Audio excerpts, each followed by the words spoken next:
All right, sports fans, how's everybody out there doing? William Martin coming at you one more time here on YouTube with another edition of the 300 Pounds of Sports Knowledge Podcast. So, I guess congratulations are in order for the Las Vegas Raiders as they lost the toilet bowl today to the New York Giants. And the loss by the Raiders all but ensures that they will now have the first overall pick in April's NFL draft. Now, in a game that the NFL was not going out of their way to advertise, it was a pair of 2 and 13 teams who were each sporting 9-game losing streaks coming in. First time in NFL history that that had happened, okay? But you know that the Raiders where they were already back, but you just know that they are terrible. Why? Because if anybody had 3 hours that they wanted to sit down and watch this game, guess what?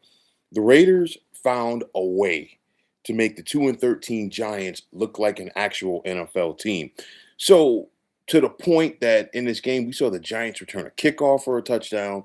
They also nearly had a defensive score as well. And honestly, for what it's worth, the Giants basically dominated this game. And of course, you could look at the final score 34-10 and see that. So, yes, both teams are 2 and 13 coming into this contest, but credit to the Giants. And I know some of their fans might not want to hear it, but nonetheless, credit to the Giants for actually going out there and playing like they cared. That's something that we can't say about the Raiders.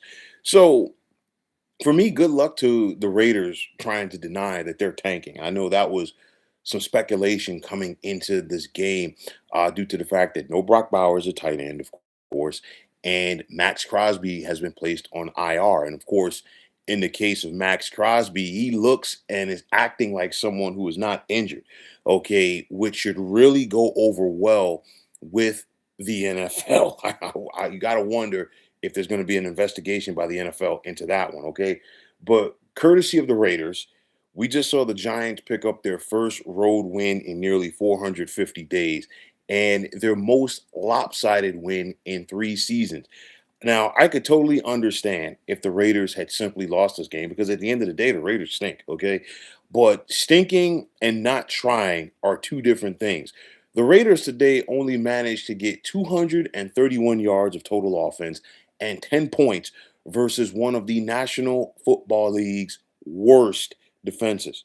Okay, this is the same Giants defense that a couple weeks ago gave up 33 points to the Denver Broncos in 1 quarter of play. Okay, and again, with everything that I just said, it is a very easy to sit back and say the Raiders are the worst team in the National Football League, and that's really not that easy to do. So, sans Brock Bowers, Ashton Genty, and Max Crosby, what talent do the Raiders really have on this roster? And I've said this before, not a lot. They've got a whole lot of nothing going on over there.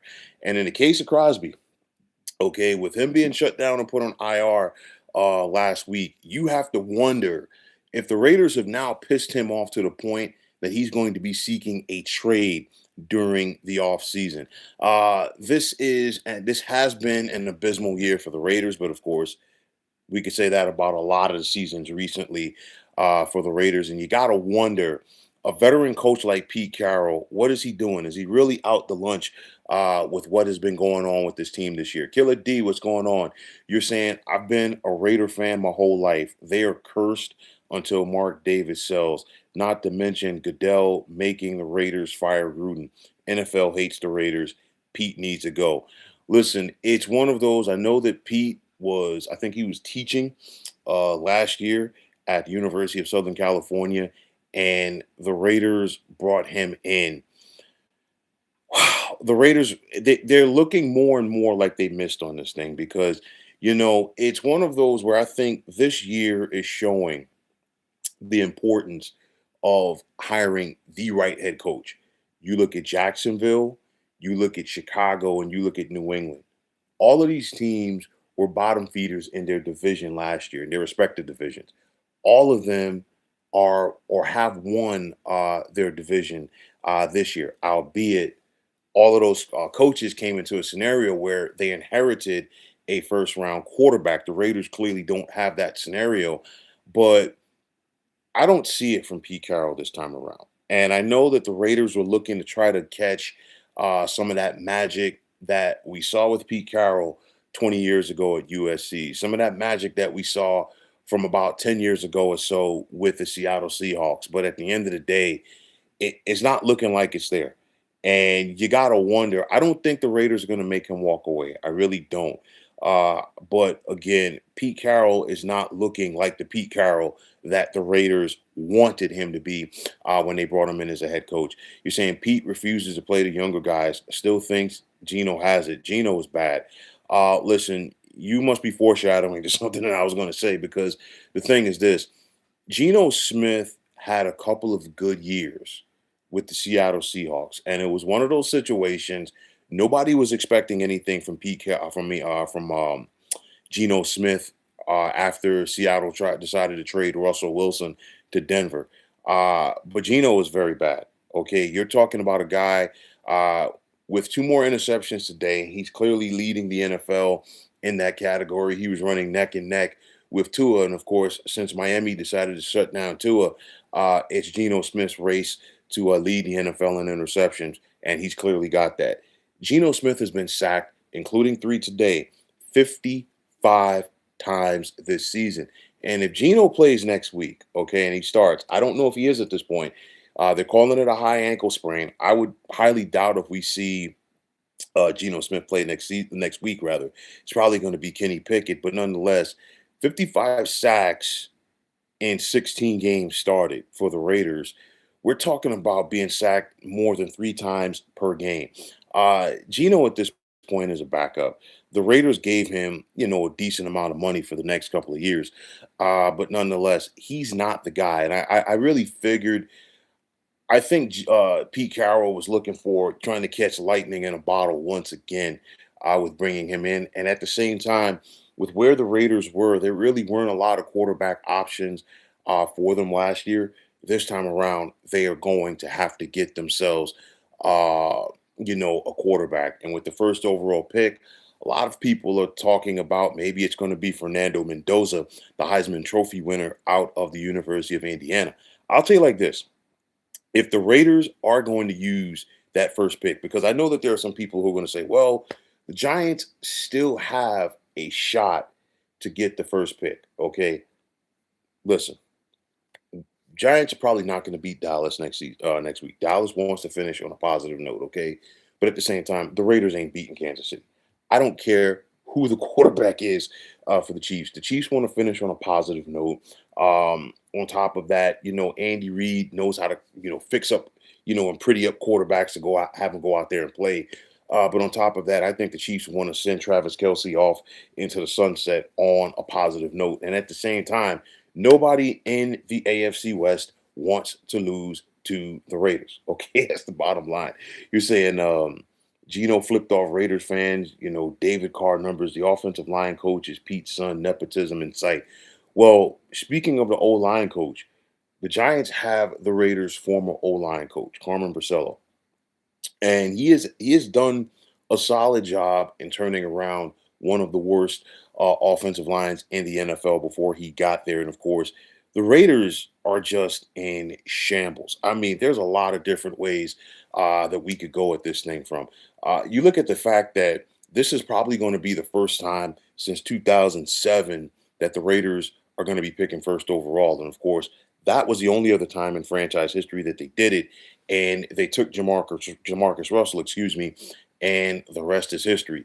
Now, I will say this, and I always say this: when you pick in the first round, especially top five or top 10, like the Raiders have been consistently doing, and you miss on that pick, it sets back your franchise for a couple of years. And I'll give you some examples right here. 2019, the Raiders had three first round picks: Clelin Ferrell, the defensive end out of Clemson; Josh Jacobs, the running back out of Alabama; and Jonathan Abram, the defensive back from Mississippi State. Not only are none of those three guys still with the Raiders, okay, one of them, in Jonathan Abram, is no longer even in the NFL. That's 2019. 2020, okay, the Raiders took Henry Ruggs and they also took Damon Arnett. two guys who are no longer in the NFL. 2021, the Raiders used the first round pick on Alex Leatherwood. He's no longer in the NFL. No first round pick in 2022 because of the Devontae Adams trade with Green Bay. And of course, Devontae Adams is no longer with the Raiders either. Tyree Wilson was taken seventh overall by the Silver and Black in 2023. And as a defensive end, he has really not made that impact. The last two first round picks that the Raiders have look like they can make an impact. Brock Bowers is the real deal at tight end. He just needs somebody to get him the football consistently. And I think Ashton Genty has a chance. Okay. He has an opportunity to finish with 1,000 yards on the ground this season if he does this thing next week against Kansas City. But nonetheless, you do have some building blocks there. But again, you cannot afford to miss on your first round picks, especially when you have been as bad as the Raiders have been for quite some time. You're saying they just don't have a good track record with number one overall. They don't have a good track record with first round picks, period. And it's not just the first round picks, because we have seen the Raiders, get it right sometimes with the first round picks. I go back to them taking Amari Cooper. I go back to them taking Khalil Mack. But in typical Raiders fashion, they find a way to screw it up. I remember in one draft, they got Khalil Mack and Derek Carr in the first and second round, respectively. And then you go back and get an Amari Cooper in the first round as well. And they had building blocks, and the Raiders found a way to screw it up. You're saying I'm not sold on Tom Brady having sway in the Raiders organization. He wanted Pete. I listen. Here's my theory, and it's total shot in the dark here. It would not surprise me if Tom Brady in a couple of years leaves broadcasting and doesn't find a way to buy out Mark Davis completely and take over majority ownership of the Raiders. It really would not surprise me. But with that said, whoever is calling the shots behind the scenes, it looks like they might have missed the ball in bringing in Pete Carroll. And I'll tell you like this, the Raiders, as bad as they are and in need of a quarterback, maybe they should have looked a little bit harder at a guy in Cleveland and Shador Sanders. Okay, just a thought. I'm just throwing it out there. But nonetheless, the Raiders are going to have to get themselves a quarterback this year, and they're going to have to get it right. And I'll tell you like this, if the Raiders are going to use a first round pick on a Fernando Mendoza or anybody else, okay, they cannot throw this kid to the wolves right away, and they have to find a way to protect him, because if you're bringing in a young quarterback next year, you don't have a lot of talent around him, especially on the offensive line, that's going to protect him. And you're going to sit up there and really put that young man behind the eight ball before his career even starts. Okay. So that is something that needs to be thought about. But at the same time, speaking of the Raider quarterback position, I could totally see it because it's the Raiders, okay, going out there and saying, hey, Arizona's ready to get off of Kyler Murray. Miami's ready to get off of Tua. Let's go out there and get those guys. I could totally see the Raiders doing a move like that just because they are the Raiders. Mark Davis, he's just picking up, or he has picked up from the tail end of life with his dad when his dad was owning this team.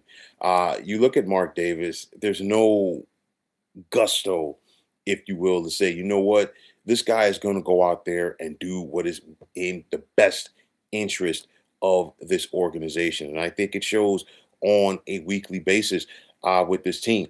You look at the Raiders, 34-10 today to the Giants. And again, the Giants have been one of the worst teams in the NFL this season. They've already fired their head coach. They fired their defensive coordinator, and there's a lot of people within that Giants fan base that wants the team to get rid of the GM, Joe Shane, as well. And the Raiders made them look like an actual football team today. So you look at it, a 34-10 loss today to the Giants. So now 7 of the Raiders' 14 losses this season have come by at least 17 points. You've been shut out twice, 31-0 in both of the games, by the two teams that participated in the Super Bowl this past February, Kansas City and Philadelphia.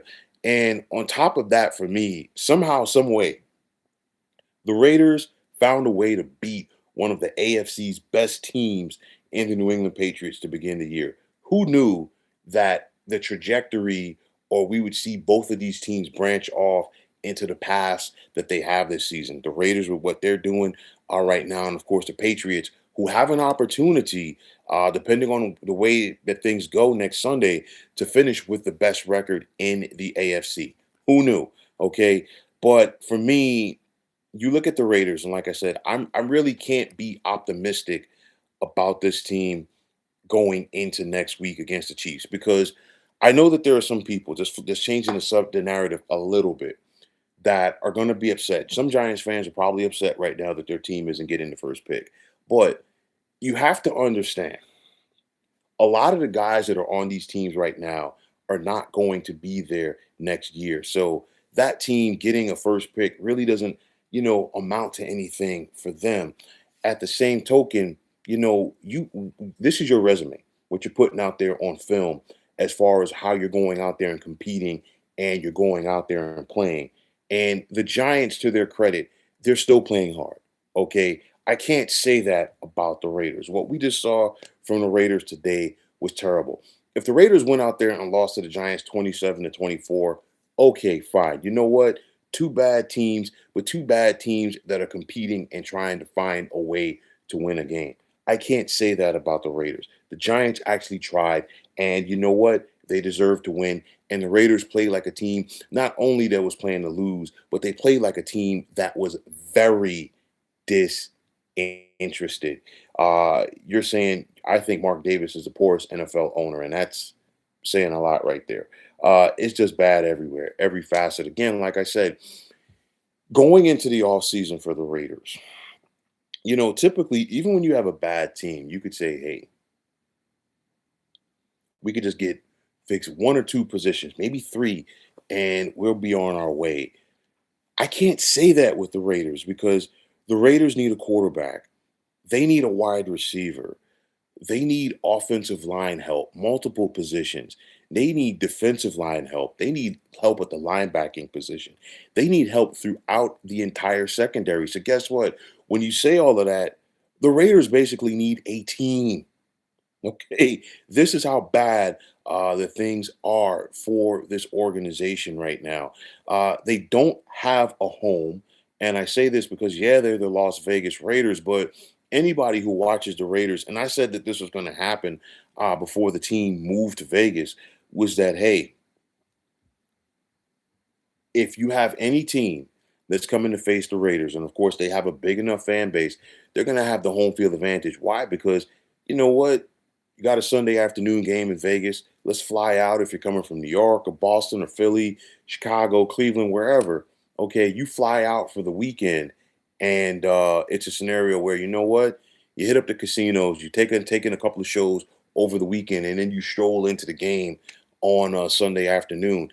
And for as long as the Raiders have been playing in Vegas, for anybody, when have they truly had a home field advantage at Allegiant Stadium? When have you truly said, hey, you know what? There's at least 75% of the people in the crowd who are cheering for the silver and black. You have not said that. The Raiders don't have a home field advantage. If the National Football League wanted to take them out of Oakland, which they had their hearts set on, and it's disgusting because I feel that the Raiders belong in Oakland.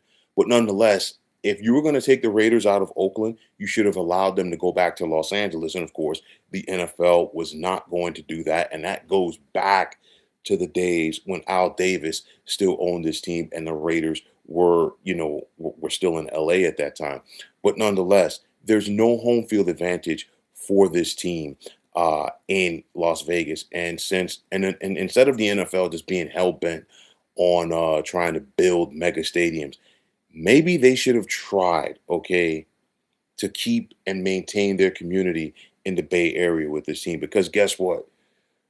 As bad as the Raiders are right now, if they had a new stadium in Oakland, or even if they still played at the Coliseum, which was a dump, the fans would have still showed up and showed out to support this team. there's none of that in Vegas, and on top of that, you're trying to build a fan base there, and guess what? The Raiders have not given them anything to show up and show out about. Cal, what's going on, my man? Much love as always, man. Demo, you're saying the Raiders basically lost their soul in leaving Oakland.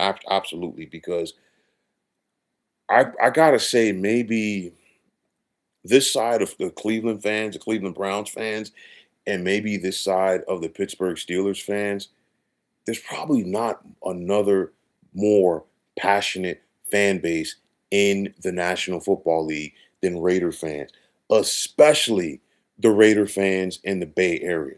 They take it very serious out there. And I know there's people who are probably like, well, you know what? The Raiders left. They could just be Niners fans. No, no, no, no, no, no, no.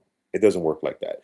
It's just like telling A's fans that, since their team left, they could be Giants fans. Doesn't work like that.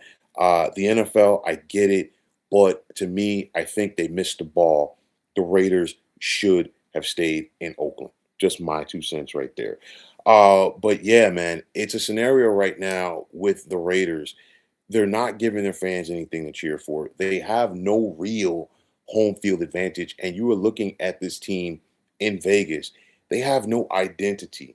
And not only do they not have an identity, I look at this team play and there's no plan going forward. Sometimes you can have a bad team and you could see the light at the end of the tunnel and say, hey, you know what? They're building towards something. The Raiders simply don't have that. And I truly do feel, D, to your point, their issues are bigger than what you see on the football field each and every Sunday. It goes back to the front office. It goes back to the ownership room.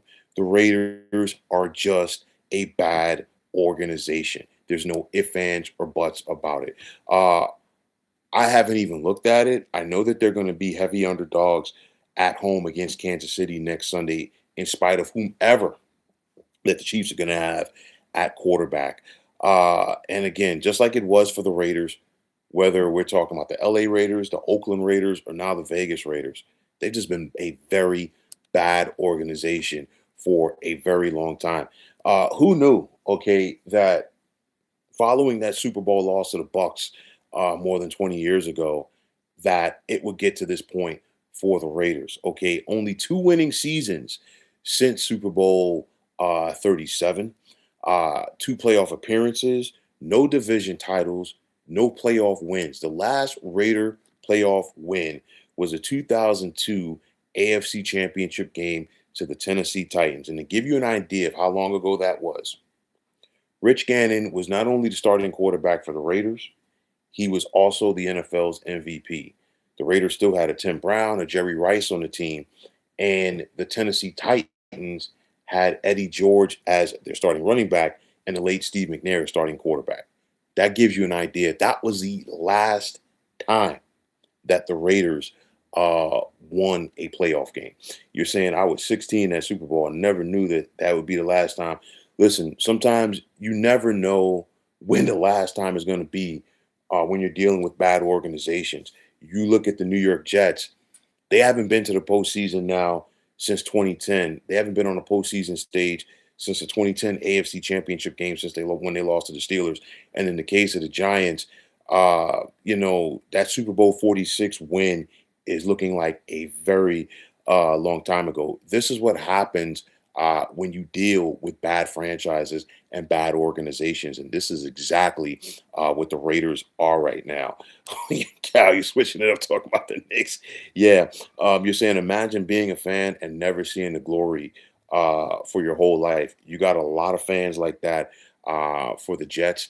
And I've talked about this in the past with the Cleveland Browns because the Browns have been a bad organization for quite some time as well. You got multiple generations with the Browns who don't know about the glory days with Otto Graham, with Jim Brown, and so many other great players. So when you have a bad organization, for it just cascades, and just like winning is infectious, so is losing. The Raiders need somebody to come into that building and change the culture. There's no ifs, ands, or buts about it because they expect to lose. And again, Losing today to the Giants is one thing, but for anybody who watched that game, the Raiders really didn't try because the Giants are not a good football team. You just gave up a kickoff return to one of the worst teams in the NFL. You almost had a pick six against one of the worst teams in the NFL. You had some Giants fans, okay, who were questioning should this team get off of rookie quarterback Jackson Dart. Jackson Dart looked like a much different quarterback today against this porous Raiders defense in comparison to the Vikings defense last week. The Giants were able to move the ball on the ground. The Giants were able to move the ball through the air. The Giants were able to get after the opposing quarterback. They looked like a completely different team. And I know that we saw a phenomenal game from the Giants earlier this season when they upset the Eagles at home. Hands down, this was the most complete win that I've seen from the Giants all season long. This is also probably the most complete game that I've seen from the Giants in a couple of years. That again, that just gives you an idea of how bad that the Raiders are, and the level of futility that the Raiders are at. Demo, you're saying they might have to wait and age out Mark like the Cowboys and Jerry. I don't think so because I think Jerry Jones is trying to hold on, and I think Jerry is going to pass it on to his son. Okay, it's going to be a situation like it was with the Hunts with Kansas City, the Maras with the Giants. I could totally see the Robert Kraft, passing, the team off to his son Steven. Mark Davis, I think if the opportunity arises, I think Mark Davis would cash out. And again, like I said, going back to what I said before, it wouldn't surprise me in a couple of years to see Tom Brady say, "Hey, you know what? I'm done with broadcasting and I want to really focus on being a team owner." And he's already a minority owner. Okay. I don't know what percentage that he has, but it would not surprise me to see Tom Brady come in with an ownership group and give Mark Davis an offer that he couldn't refuse because you figure the Raiders' value has probably increased from them moving from Oakland to Las Vegas, and then on top of that, that stadium, Allegiant Stadium, is probably going to drive up the franchise value as well. So you probably clearly see at this point, Mark Davis, if he got a $4 or $5 billion offer for the silver and black, I think he cashes out. Okay, I don't think he's going to be in it for the long haul. I know that the Raiders are near and dear to his heart because of his father. But again, in this world, money talks and everything else walks. But for me, I look at the Raiders. I know that they have cap space. I know that they have picks. Okay. But I always say this about draft picks, they're only good if somebody knows what they're doing with them. Okay. Fernando Mendoza might sound nice. Okay. But I guarantee you, it's not going to be, if the Raiders do draft him, it's not going to be like it has been for him this season at Indiana. And I don't think that, just for the sake of argument, if the Raiders do decide to draft him, that they should throw him to the Wolves right away. The Raiders need a complete reboot, and it's something that you simply cannot fix in one off season.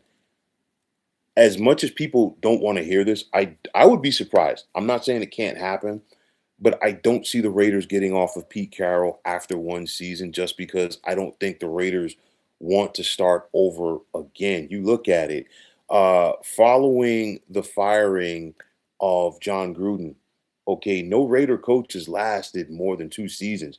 Rich Bisaccia got the rest of 2021 and got the Raiders to the playoffs. They brought in Josh McDaniels in 2022. By midway through the 2023 season, he was fired. They brought in Antonio Pierce. He was let go after last season. And now you've got Pete Carroll. So it's one of those where I think they're going to try to sit back and maybe give, Pete at least one more off season to try to show some signs of improvement, albeit again, like I said before, the Raiders are literally starting from the bottom. It's like we're dealing with an expansion team right here in regards to the talent that the Silver and Black currently have. You're saying McDaniels was a kill shot hire for this franchise. Listen, I think bringing in Josh McDaniels really set the Raiders back in more ways than one because they clearly did not sit back and watch and see what Josh McDaniels did during his time with the Denver Broncos. he destroyed that franchise. Okay. And they were somehow, some way able to get it back on track when they brought in John Elway. And for them to see that and also see how he left the Colts at the altar after he had agreed to be their head coach, why would anybody touch him? I think Josh McDaniels, I've said this before and I'll say it again about Josh McDaniels. There's only one job that he can do in the NFL, and that's be the offensive coordinator of the New England Patriots. That's it. He's not head coaching material. Literally got nothing for Carr, let him go with no picks. And again, that was all Josh McDaniels. Okay. So I'm looking at this thing right now. They're basically starting over from scratch. This is still an important off season. Yes, you have cap space, but you have to sign the right people. Okay. You've got the picks. You have to draft the right players. And you have to somehow find a way to change the culture around this organization, which is not easy. And on top of that, the Raiders have to find a way to close the gap in the AFC West. We saw the other three teams in the AFC West make the playoffs last year. Two are going back this year. And you know that Kansas City is going to retool. They're going to get Patrick Mahomes healthy again next season. And they have to retool their roster as well as they're looking to keep up with the Broncos and Chargers in this division. But you got to look at it like this. You've got Mahomes in Kansas City. You've got Bo Nix in Denver. You've got Justin Herbert with the Chargers. You need a defense. You need a defensive line that is going to be able to heat up those quarterbacks. That's number one. Number two, you're going to need to find yourself a quarterback who's going to keep up with those other quarterbacks in that division, just for starters. And when you think about the Chargers defense, you think about the Chiefs defense, you think about the Broncos defense, you've got to work on your offensive line as well. So again, like I said, this is a very important offseason for the Raiders. I'm not expecting them to come out there and try to do a complete 180, but they have to get the ball rolling, okay? Because you'd want to say this is rock bottom, but I'm like, honestly, the Raiders have been this way for about the last 20 years, okay? And again, I think today's game against the Giants was just another shining example of this. It's not like the Giants were 13-2 coming into this game. The Giants were 2-13. If you come into a game with a 2-13 mark and you've lost your last nine, you've lost those last 9 games, you've lost 13 games overall for a reason. Okay. And the Raiders just made them look like Super Bowl contenders. The Raiders should be embarrassed by their performance today. There's no ifs, ands, or buts about it. Like I said, a lot of work which is needed for this Raiders organization, not just this team, this organization in general. But nonetheless, today was embarrassing. The Raiders are probably going to get the first pick right now because I'd be highly surprised if they beat Kansas City next week. But nonetheless, you're starting from the bottom. But at some point, something has to turn around for the silver and black. Will it be this off season? We've got to wait and see. But again, the Raiders are the worst team in the National Football League. But folks, that's going to wrap it up. And as always, I want to take this time out to thank each and every one of you for checking out the 300 Pounds of Sports Knowledge podcast here on YouTube. And if you like what you heard and saw in this podcast, you know what to do. Just hit that like button as well as subscribing to this channel. And like I always say, it's greatly appreciated. Demo, Cal, as always, definitely appreciate you chiming in. Definitely appreciate the support. Happy holidays and have very happy and healthy 2026 to each of you. And for everybody else, if you like what you heard and saw, like I said, you can hit that like button as well as subscribing to this channel. And like I always say, it's greatly appreciated. Also, if you are on the X, formerly known as Twitter, you can check me out anytime at 300 Pounds of Sports. And like I always say, if you give me that follow, it will be my pleasure to do the same in return. And that also goes for Instagram, where you can check me out at 300 Pounds of Sports Knowledge.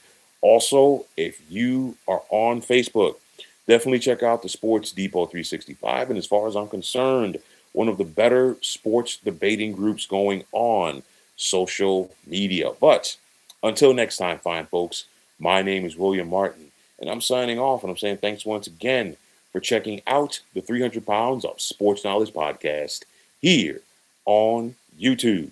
Be well, everybody.